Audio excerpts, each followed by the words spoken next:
आपका कहने का मतलब है कि मैं यहां फंस चुका हूं और वेदांत जिसने ये सब कुछ किया वो खुलेआम कुत्तों की तरह घूम रहा है। क्या मतलब? यानी कि आपको नफीस के लिए सिक्योरिटी को ज्यादा करना होगा। ओह अच्छा, कहो तो मैं पूरी फौज भेज दूं।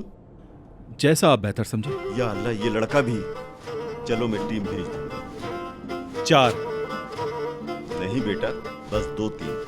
3 अरे क्या ये क्या बात की आपने मेहताब भाई? आप तो मेरी सास से भी बढ़ के कुछ ज्यादा ही सौदेबाज नहीं निकले। जचता नहीं आप पे ये। ठीक है, जैसे तुम कहो। शुक्रिया आपका। आपको भी एक कसम खानी होगी भाई। कैसी कसम? नफीस और ईद की हिफाजत आपके जिम्मे है। ये मैं उस बेगैरत विदात के लिए नहीं कह रहा, अपने गांव वालों से, अम्मी की जहरीली जुबान से। अम्मी के जहरीले तानू से मैं बचा लूंगी मेरे शहजादे। तुम उसकी फिक्र छोड़ दो, मैं देख लूंगी उन्हें, तुम फिक्र मत करो। मुझे आपसे यही उम्मीद थी।